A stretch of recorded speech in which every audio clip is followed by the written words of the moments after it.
Velkommen til webinar her omkring fra AI-hype til handling. Jeg har glædet mig rigtig meget til at præsentere for jer i dag. Jeg er rigtig glad for den store opbakning, som jeg egentlig tænker viser meget godt, at der er et behov for at vise noget omkring, hvordan man kommer i gang med at lave nogle AI-projekter. Agendaen for i dag er, at vi vil kigge lidt på, jeg vil lige starte med at introducere Nordic RPA, og så vil vi prøve at kigge lidt på, hvordan man egentlig identificerer forskellige AI-egnede processer. Og så vil jeg komme lidt ind på, vi har nogle konkrete cases, hvad vi har lavet omkring, hvor vi anvender AI inden for automatisering. Og efterfølgende så vil jeg lige prøve at fortælle lidt om nogle af de faldgrupper, man skal være opmærksom på, som vi har oplevet ved at arbejde med AI. Hvis I har nogle spørgsmål, så må I gerne stille dem i chatten, så vil vi se, om vi kan nå at besvare dem til sidst. Så har jeg lige en ekstra ting med. Nu er det jo snart ved at være jul. Så jeg har også lige en julegave med, så til jer en tidlig julegave, som vi kan pakke op til sidst i webinaret her. Lige kort omkring Nordic RPA. Vi er en IT-konsulentvirksomhed, som beskæftiger os med automatisering, hvor vi anvender AI til at automatisere forskellige processer. Vi er fokuseret dels på procesoptimering og på automatisering. Cirka en tredjedel af vores konsulenter er specialiseret inden for procesoptimering, mens 2/3 er specialiseret inden for automatisering. Og vi tror meget på, at det er vigtigt at dække begge områder her, for ligesom at lykkes med at lave nogle gode automatiseringer. Vi drifter omkring 600 automatiseringer, som vi har lavet blandt andet ved hjælp af AI for omkring 80 kunder cirka. Og vi tror meget på, at det er vigtigt også at drifte de her løsninger, for ligesom at vide, hvordan man skal bygge nogle gode og stabile løsninger, så man kan drifte og nedbringe vedligeholdelsen og bygge dem op på den rigtige måde. Dels på den korte bane, men også på den lange bane.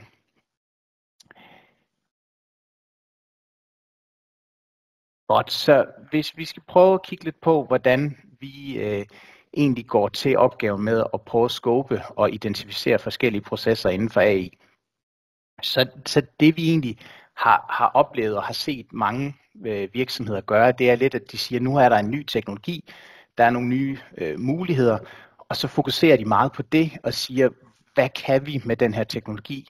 Hvad for nogle problemstillinger kan vi løse? Men vi synes lidt, at det er et forkert fokus. Det vi egentlig har haft god succes med, det er egentlig lidt at tage den samme fremgangsmåde, som vi gør, hvis vi skal lave klassisk automatisering, altså uden AI. Så det kunne for eksempel være, hvor vi laver noget bottom-up, hvor vi laver en klassisk workshop, hvor vi prøver at identificere forskellige pains, og på den måde finde en god business case for at løse en eller anden problemstilling. Det kunne også være top-down, hvor vi egentlig prøver at sige, jamen, er der nogle KPI'er, vi gerne vil forbedre? Er der nogle strategiske initiativer, vi gerne vil have fokus på? Og på den måde efterfølgende så finde ud af, hvordan løser vi de her problemer. Så det vi egentlig gør, det er, at vi prøver at bygge en større pipeline op ved at have en hel masse idéer, en hel masse tanker, som vi putter ned i en trakt. Og så prøver vi at regne en score ud eller en business case for hver af de her problemstillinger. Og så finder vi egentlig ud af, hvad er den bedst egnede teknologi, eller hvad er den bedst egnede løsning. Det kan være, at det er en klassisk RPA-robot, vi skal bygge. Det kan også være, at det er noget AI, en eller anden form for et AI-modul, som kan være med til at afløse det her problem. Det kan også være noget BI, eller det kan være noget helt fjerde, en ERP-løsning eller et andet system, som kan gøre, at vi kan automatisere den her løsning. Så det synes vi egentlig er en god måde at prøve at identificere processer på, altså at gå meget klassisk til værks. Godt, så har vi et par konkrete cases, som vi gerne vil prøve at inspirere lidt med. Men inden jeg lige fortæller om den første case, så det vi egentlig, den måde vi definerer vores AI-projekter, eller vi prøver ligesom at kategorisere dem, det er, at der er nogle forskellige løsninger, som vi kan inkorporere i vores automatiseringer. Og en af de ting, en af den første kategori, vi ligesom arbejder med, det er inden for dokumenthåndtering. Så det vi gør her, det er, at vi egentlig gerne vil prøve at trække noget data ud af nogle dokumenter. Det kan være nogle billeder, nogle pdf'er, eller på anden vis vil vi gerne trække det her data ud, og så vil vi gerne prøve at strukturere det, så det er nemmere for en automatisering at arbejde videre med. Og den case, jeg vil prøve at fortælle lidt om, det handler om en virksomhed, som har til opgave, eller som sælger fødevarer, og de har en masse råvarer, som de får ind. Og en af deres pains, en af deres problemstillinger, det er, at de her specifikationer på de her fødevarer, de er kun valid i en vis periode, typisk 3 år. Så den opgave, virksomheden her egentlig har, det er i deres ERP-system, de bruger så SAP, der har de alle de her specifikationer liggende fra deres leverandør i form af nogle pdf'er. Og på et givet tidspunkt, når det er, man nærmer sig den her expiration date for et dokument, jamen så sendes der en anmodning til leverandøren om, at den her specifikation skal fornyes. Virksomheden modtager så en mail med den her specifikation, og det første de gør, det er, at de kigger sig på den nye specifikation, de har modtaget, er den så valid? Der er en række parametre, der ligesom skal være opfyldt.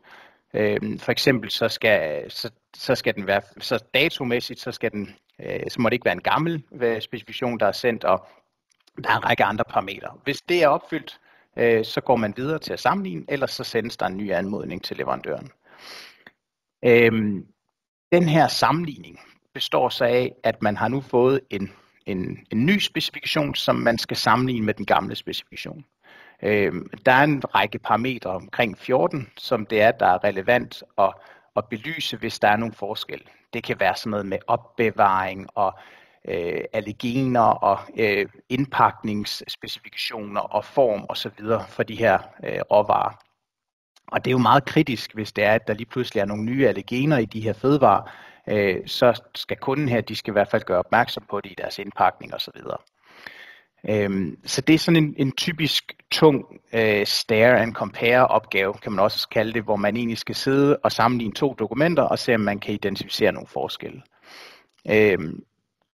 Så laves der så en rapport over omkring, om der er nogle forskelle i de her specifikationer, og så vil der være en slutbruger eller en subject matter expert, som tager sig af de her forskelle og laver nogle handlinger baseret på det.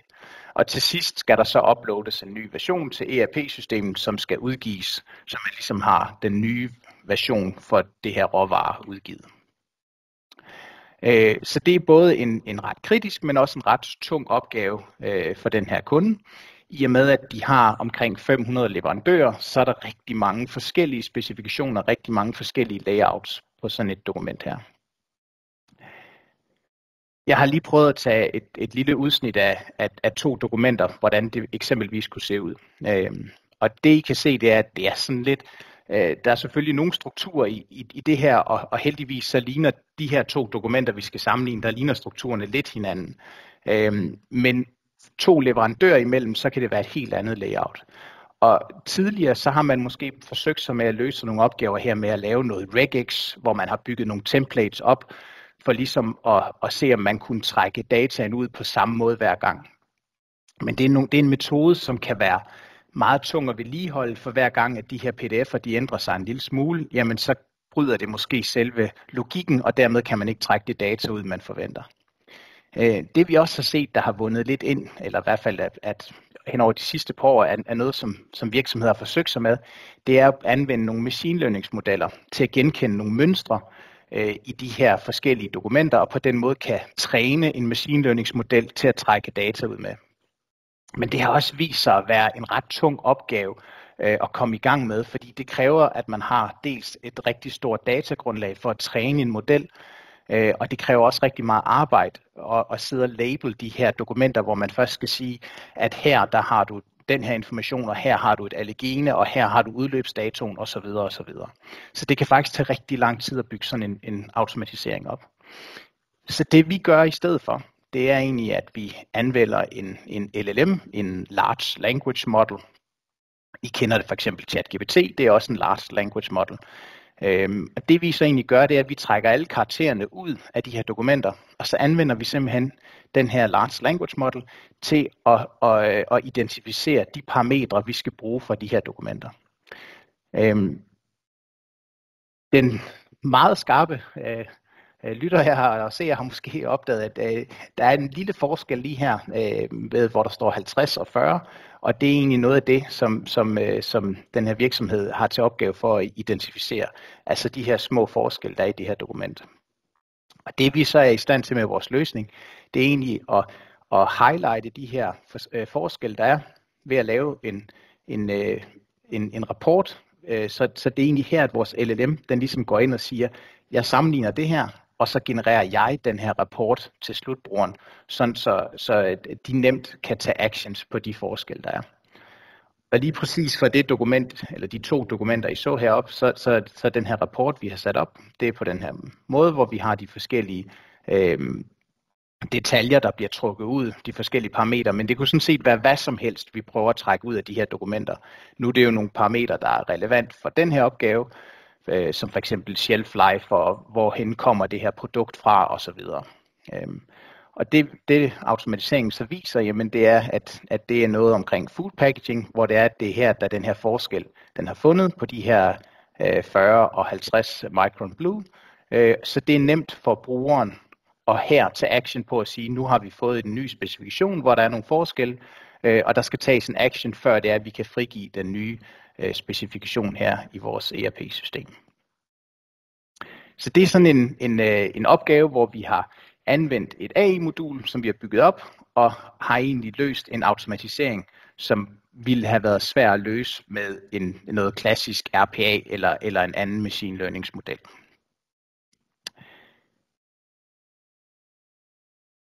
Den næste kategorisering, vi har inden for de her AI-moduler, vi arbejder med, det er omkring klassificering og sortering. Det kunne for eksempel være noget, vi ser det ofte, det er, at virksomheder de har sådan en delt mailbox, hvor de modtager en masse mails, en masse henvendelser. Det kunne for eksempel være et IT-spørgsmål, eller et HR-spørgsmål, eller en klage, eller en ny kunde, eller noget, der simpelthen er sendt forkert. Det kan jo være alt muligt, der kommer ind i sådan en info- eller en kontakt-inbox. Og det kan faktisk være en ret tung opgave at sidde og fordele de her mails rundt i virksomheden til de forskellige afdelinger, eller til de forskellige personer, som skal varetage eller besvare de her forskellige mails. Og også her, der kan vi faktisk anvende sådan en large language model til at identificere ud fra tekst i de her mails, ud fra attachments og ud fra det indhold, der er i en mail, så kan vi egentlig være i stand til at kategorisere. Så hvis vi forud for, at de her mails kommer ind, har bestemt en række forskellige kategorier, jamen så kan vi egentlig sætte en automatisering op, som først forsøger at kategorisere og sige, hvad er den her henvendelse med? Så sætter vi et label på den her e-mail, og så laver vi en lille RPA-robot, som så sidder og forwarder de her e-mails rundt i forhold til den klassificering, de har fået. En anden sorteringsopgave, vi også har arbejdet med, vi havde på et tidspunkt sådan en POC for en virksomhed, som havde med renovation at gøre, hvor de egentlig skulle sortere affald, og det alle borgerne de nogle gange havde spørgsmål til, det var, hvad skal jeg gøre med mit syltetøjsglas med en masse rester, hvor skal jeg egentlig smide det hen? Skal det i restaffald, eller skal jeg smide det direkte i glas, eller hvad skal jeg gøre? Så der havde vi sat det op, som hedder en SLM, altså en Small Language Model, så en mere simpel udgave af ChatGPT, hvor vi faktisk var i stand til at træne den til lige præcis at kunne chatte inden for det her meget begrænsede område, nemlig hvis jeg har et eller andet stykke affald, som jeg skal have smidt i et eller andet, så vil den kunne svare tilbage og sige, hvad for en kategori, hvor skal du smide det her hen. Og vores POC her, der lykkedes vi med at komme op på en succesrate på 86% af de forespørgsler, der kom. Så det synes vi egentlig var et ret godt resultat. Den sidste kategori her, vi har med, det er omkring intelligente chatbots. Og I kender jo alle sammen ChatGPT og har sikkert prøvet i stor grad, eller i nogen grad i hvert fald, at chatte lidt med ChatGPT og få den til at hjælpe med at lave forskellige ting og besvare forskellige spørgsmål. En af udfordringerne, der er ved at bruge ChatGPT, det har I sikkert også oplevet, det er, at man ikke altid kan stole på det svar, og nogle gange så kan den sådan svare lidt i øst og vest, og det kan være sådan lidt svært at egentlig vide, hvornår kan jeg bruge det svar, jeg får fra ChatGPT, og hvornår kan jeg ikke. Man kalder det også, at ChatGPT kan begynde at hallucinere lidt. Så det vi egentlig gør, det er, at vi prøver at give den her large language model noget viden, som den skal besvare ud fra. Og så må den ikke afvige, den må ikke begynde at svare andet i forhold til den viden, vi giver den. Det kalder man Retrieval Augmented Generation. Og det sådan set kort fortalt handler om, det er, at man starter egentlig med at bygge en database op. Og den her database, den kan indeholde hvad som helst. Det kan være noget omkring produktinformation, det kan være noget omkring salgsdata, det kan være noget omkring HR-dokumenter. Det kan sådan set være hvad som helst, som man gerne vil give den her chatbot af viden, og det er det, den skal besvare spørgsmål indenfor. Så når man har bygget den her database op, så laver man sådan en retrieval-model, og det egentlig betyder, eller det består af, eller den måde det fungerer på, det er, at brugeren stiller et spørgsmål til den her model, og det modellen så gør, det er, at den prøver at, ud fra det her spørgsmål, så prøver den at finde så godt et match som muligt nede i den her database. Så ud fra, hvad der bliver spurgt om, så prøver den at finde noget kontekst hernede i databasen, som har med det emne eller det område, eller på en eller anden vis kan besvare det spørgsmål, der bliver stillet. Og det modellen så gør, det er, at den tager så den her reference, det her dokument, eller den her tabel nede fra databasen, det tager den med tilbage. Og så laver LLM igen, ChatGPT eksempelvis, den laver så et svar ud fra det område, eller det data, der kommer ned fra databasen, så formulerer den det til et svar tilbage til brugeren. Og det betyder, at det brugeren vil opleve, det er, at de dels får et svar på deres spørgsmål, som de normalvis kender, men de får også en reference til og et grundlag for, hvorfor er der blevet svaret, som der er. Tilsvarende, hvis en bruger stiller et spørgsmål, som der ikke findes noget af nede i den her database, så vil brugeren også få et svar tilbage, at det kan der ikke svares på. Det findes der ikke information om. Og dermed undgår man netop, at man får nogle svar, som man i virkeligheden ikke rigtig kan stole på. Det vil jeg gerne prøve lige at vise jer et konkret eksempel på. Så vi har sat sådan en chatbot op her, hvor vi har bygget en database op. Og databasen her, der ligger her under neden, det er egentlig en række dokumenter for en virksomhed, som er sådan nogle SOP'er eller nogle guides til, hvordan deres medarbejdere skal udføre forskellige handlinger i hverdagen. Og der ligger omkring 300 guides hernede, og en af udfordringerne, som den her virksomhed de havde, da vi identificerede det her som værende en god kandidat for et AI-projekt, jamen det var, at de havde lavet alle de her guides, men deres medarbejdere havde faktisk i virkeligheden svært ved at bruge de her guides, fordi der var så mange. Så var det faktisk svært for medarbejderen at finde frem til lige præcis den guide, som de skulle anvende til den problemstilling eller den opgave, de sad overfor. Så jeg kan lige prøve at vise jer et eksempel her. Så det kunne for eksempel være, hvordan opretter jeg en salgsordre til bøgerne. Så hvis man nu stillede det her spørgsmål til chatbotten, så gør den egentlig det, at den tager det her spørgsmål, og så kigger den ned i databasen. Og hernede i databasen, så har den så fundet det her dokument, som hedder SAP, værdibestilling til Færøerne, transaktion et eller andet. Og ud fra det her dokument, så har chatbotten været i stand til at finde ud af, hvad er det egentlig for en række steps, der skal til for at oprette en salgsordre i Færøerne, eller på Færøerne. Og det vi også kan se, det er, at det her er jo ikke 100% sikkert. Det er jo noget, AI bygger jo altid på nogle sandsynligheder og nogle statistikker. Så derfor kan det jo være, at det her, den måde spørgsmålet er stillet på, kunne forstås på en anden måde, eller kunne være lidt tvetydigt, eller kunne være lidt mangelfuldt. Så det vi også gør, det vi har sat op, det er, at udover at vi viser den bedst mulige reference ned i databasen, så viser vi også en række alternative referencer. For hvis det ikke var det her, som brugeren søgte, så kunne det eventuelt også være et af de andre 2 dokumenter herover. Og måden det foregår på, det er egentlig ved, at den her model, den returnerer en score for, hvor godt et match der er nede i databasen. Så hvis det spørgsmål, der bliver stillet, er meget, meget usandsynligt, at der er nogle guides, der kunne hjælpe med det, jamen så vil den her model også returnere det. Vi kan lige prøve at stille et andet spørgsmål.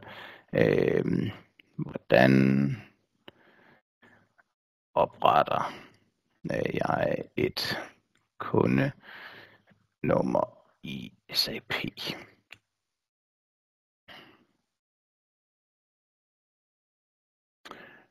Så igen her, så er der fundet et dokument, som fortæller noget omkring oprettelse af kundenummer, og der er en kort beskrivelse af, ud fra den her guide, hvordan det er. Hvis brugeren tænker, at det her er måske ikke helt fyldestgørende nok, jeg mangler stadigvæk noget information, jamen så kan brugeren også klikke på det her dokument, og dermed downloade det her dokument.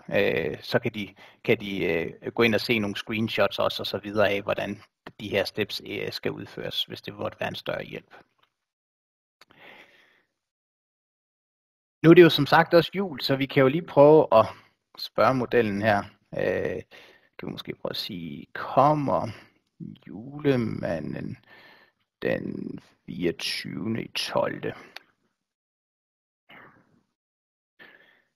Så nu har modellen, den har så egentlig fundet det, som den synes kunne være det mest relevante dokument her i databasen. Og der er så et dokument, der hedder Grønland Doc.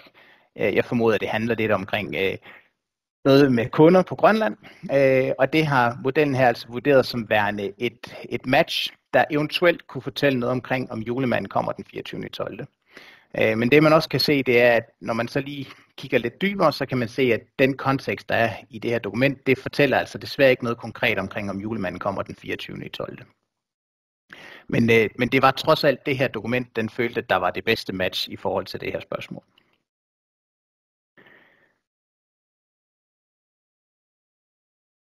Godt. Det at lave sådan en RAG her, sådan en intelligent chatbot, der findes faktisk en del out-of-the-box løsninger derude, hvor man kan uploade sine dokumenter, og så kan man egentlig begynde at chatte lidt med dem. Men man vil hurtigt finde ud af, at de her out-of-the-box løsninger, de er lidt begrænsede, fordi man på en eller anden vis skal prøve at skræddersy i forhold til, hvad det er for noget data, man har liggende i sin database. Og der kan også være nogle uhensigtsmæssigheder med at uploade, eller det kan være, at man som virksomhed egentlig ikke er interesseret i at dele alle de her data med skyen. Så det vi lidt starter med, det er, når vi laver sådan et projekt her, så vi deler det op i 3 faser. Det vi lægger ud med, det er en fase 1, hvor vi lidt prøver at lave, vi sætter egentlig sådan en helt generel model op, hvor vi ikke har prøvet at optimere den. Og så laver vi lidt en risk assessment, hvor vi gerne vil prøve at identificere, hvordan skal vi egentlig forholde os til det her data? Hvordan skal vi egentlig forholde os til de chats, der bliver lavet? Skal vi gemme noget af det information? Det kan være en meget god idé at gemme nogle af de her emner, der bliver chattet om, fordi man på sigt måske kan identificere områder, hvor man kan udvide sin chatbot. Men omvendt kan det også være farligt at gemme en hel masse GDPR-mæssigt. Der kan blive skrevet noget omkring CPR-nummer, og hvis det var en HR-chatbot, jamen så kunne det være, at der var nogle ting der, man skulle være opmærksom på. Men vi starter egentlig med at lave sådan en helt generel model, uden at have den optimeret. Og det, der så sker i fase 2, det er, at der skal man egentlig have den her chatbot til at fungere rigtig godt i forhold til det data, der ligger der i. Og det er sådan en fase, hvor brugerne begynder at anvende den, og lidt finde nogle begrænsninger, finde ud af, hvad er det, der ikke fungerer, og hvordan kan vi gøre den her god. I forhold til den chatbot, jeg lige viste jer, jamen så fandt vi ud af, at det faktisk var relevant at også præsentere, hvis der var andre gode referencer, altså andre gode dokumenter, som kunne være et match, så var det en god idé også at præsentere brugeren for dem. For det viser sig, at nogle gange, så var de her guides, de lå så meget op og ned af hinanden, at hvis man stillede et spørgsmål, så var der stor sandsynlighed for, at det kunne være en af 2 eller en af 3 forskellige dokumenter. Så det var et eksempel på noget, hvordan vi sagde, her skal vi have det optimeret. Vi skal ligesom have lavet en ekstra feature til også at kunne præsentere det. Et andet eksempel er, at vi har også på et tidspunkt lavet sådan en chatbot her til en HR-afdeling, som fik en masse spørgsmål omkring ferie og barsel osv. Og der skulle vi optimere modellen i forhold til, at de spørgsmål, der bliver stillet, de var ikke særlig juridisk formuleret, mens hele databasen, det var sådan nogle lovgivningsdokumenter, så de var ligesom formuleret på en anden måde. Så der var noget der, vi skulle gå ind og arbejde med for at sørge for, at det spørgsmål, der blev stillet, kunne matches bedst muligt ned i databasen. Så det her det er en helt afgørende fase for, at man får lavet en rigtig god chatbot. Og fase 3, jamen det handler så egentlig om, at man skal have sat noget governance op omkring sådan en chatbot her. Der er mange forskellige ting, man skal være ops på. Som jeg nævnte, der er noget omkring noget data governance, som er meget vigtigt. Der er også noget med omkring, hvordan man tester den her model. For hvis man for eksempel bruger ChatGPT, jamen så kan den ændre sig. Så man skal løbende lave noget automatiseret test af sin løsning, for at se, at den performer ensartet. Godt, så har jeg lige jeg har 4 forskellige faldgrupper med, som jeg lige vil nævne som noget af det, vi synes, man skal være opmærksom på. Den første her, det er, at det at kaste sig ud i et AI-projekt, det bliver nogle gange drevet af nogle forkerte, på baggrund af noget forkert. Det er jo meget et buzzword omkring at starte noget AI op, og vi ser mange virksomheder, som siger, at vi skal også have AI på agendaen, vi skal lave noget AI. Men vi synes, man skal gøre det af de rigtige årsager. Så det skal give god værdi. Der skal være nogle bestemte kopier, der skal være nogle bestemte årsager, der skal være en god business case. For ellers så bliver det her bare et eller andet isoleret projekt, som aldrig rigtig breder sig til mere end det. En anden ting, som vi også har oplevet flere gange, blandt andet også med de her guides, det er, at dataen, altså kvaliteten af data, er simpelthen ikke god nok. Og hvis jeg skal stille et spørgsmål til en chatbot, og det data, der ligger dernede, det rent faktisk ikke kan give mig det spørgsmål. Hvis jeg som menneske heller ikke er i stand til at finde det svar nede i databasen, jamen så er AI-modellen heller ikke i stand til det. Og det ser vi bare meget ofte, at data faktisk ikke er god nok til, at man kan sætte den her model op.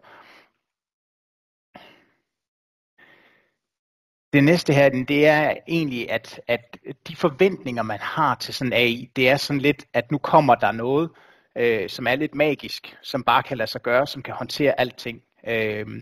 Og der synes vi, at man skal simpelthen starte lidt mindre, man skal sætte sine forventninger ned, fordi ellers så ender man med at blive skuffet. Det her, det er jo noget, der bygger på nogle sandsynligheder og noget statistik, og det er ikke en 100% løsning.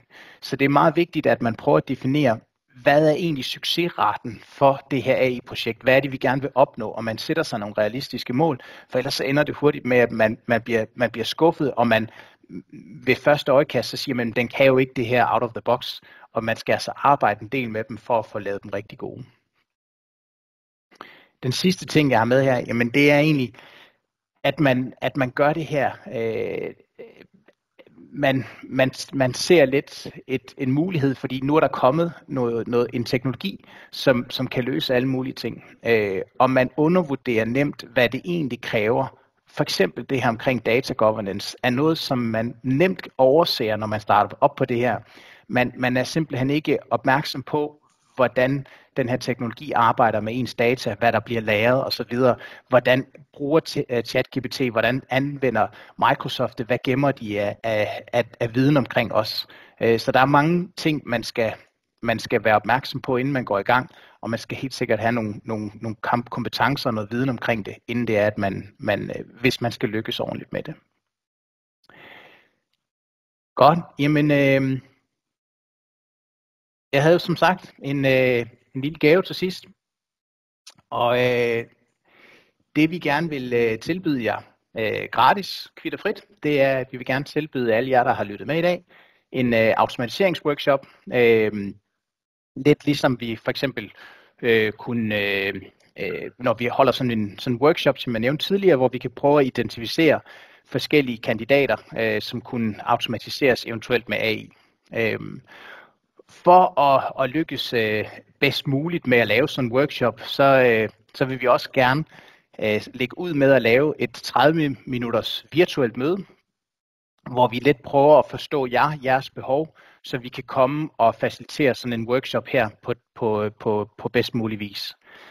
Så hvis det har interesse, så må I meget gerne kontakte mig på mailen her, så vil jeg række ud til jer og få skeduleret sådan et virtuelt møde her, så vi kan forberede os bedst muligt til en workshop. Yes, jeg kan også se, at vi er ved at nå til enden her. Tak for jeres tid.